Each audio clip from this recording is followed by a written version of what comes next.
Rule 7. Once a decretum is declared, all Deamhan must obey. So, how do you know each other? Kale grabbed a water-soaked dish rag and wiped down the bar counter. I sat across from her on a stool, watching her closely. She leaned forward, and for a second, I managed to score a first-row seat to ogle her surprisingly well-proportioned cleavage. The crowd at Strongfeather's Bar and Grill had dwindled down to just a few rowdy customers, including the human, Jack. He sat at a table near the front stage, still sliming down beers with two of his friends. Nash excused himself and made his way into the kitchen, leaving me to chat with Carol. I kept tabs on the time, realizing that more than 20 minutes had passed, yet he did not return.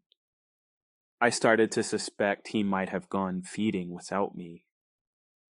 As a Lugat, I didn't have to kill a human to feed, but not once did I adhere to that. Killing was just part of the daily ritual for me. For now, I just placed my hands underneath the counter, moving them from left to right and absorbing whatever psychic human residue I could. That would have to be enough to hold me over for now. Nash and I go way back, I replied to her. Really? She grabbed the plate with leftover food and threw the contents into an overfilled waste can behind her. How come he never mentioned you before? I don't know. You should ask him. I felt someone watching me and turned to look over my shoulder, making eye contact with Jack. He seems like the overly protective type of hick you'd meet in a small town. Who? Nash? No. I nodded my head in Jack's direction. Carol followed my gaze. Oh, Jack, he's harmless. She waved him off. He likes to pretend he's a law around here sometimes.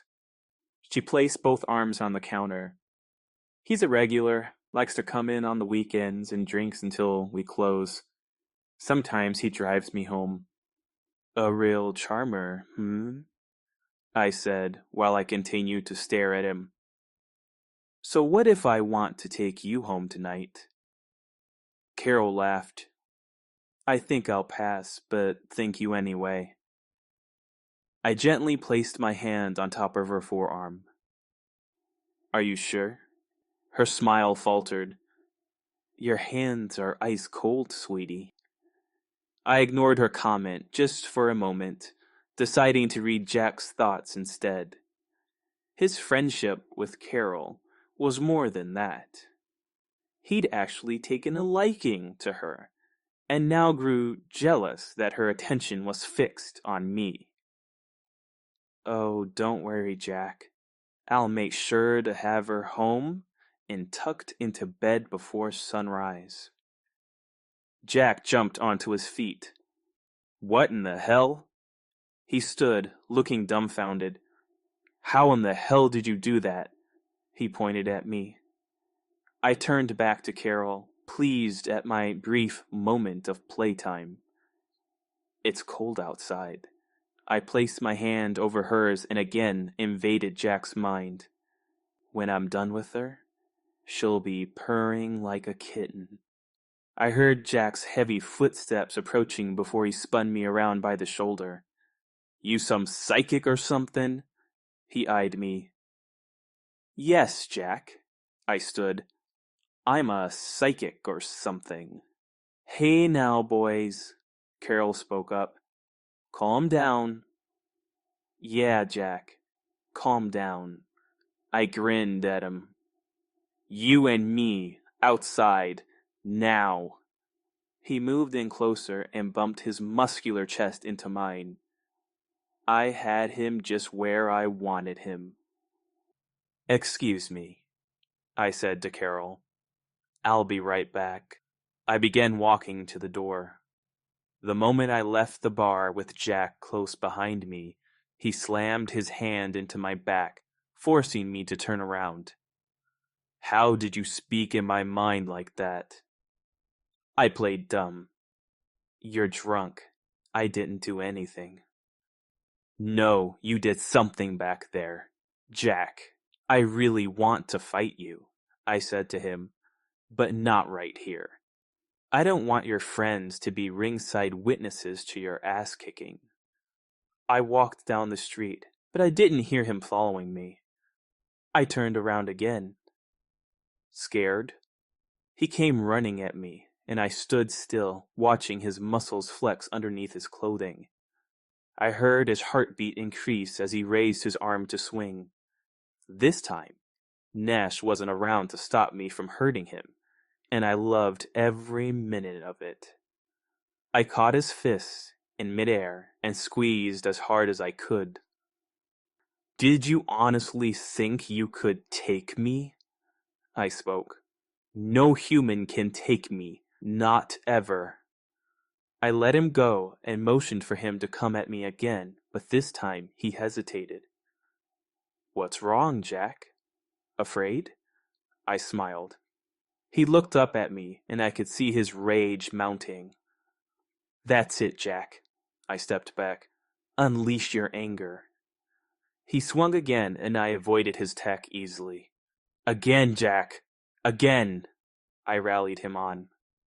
He swung with his left, putting his whole body behind the attack. I moved to the right, and he tumbled forward, falling onto the sidewalk. Placing my foot on the back of his neck, I stood triumphantly over him. The energy he expelled smelled ripe, urging me to take a taste. I placed my hand on the sidewalk right next to his body and absorbed what little I could. The way his mind rationalized the event came to my brain as muddled. He wondered who and what I was. Don't worry about what I am. I lifted my foot and pressed down as hard as I could.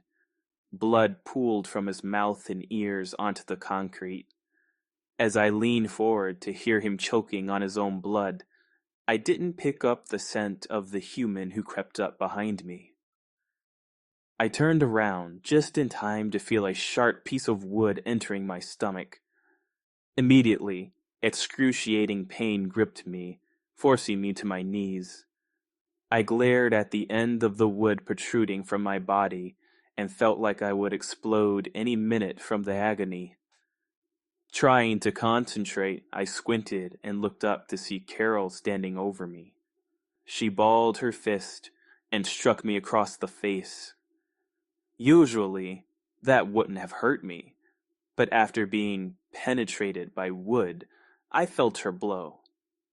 My head moved violently from left to right until I fell onto my side and curled up in a fetal position.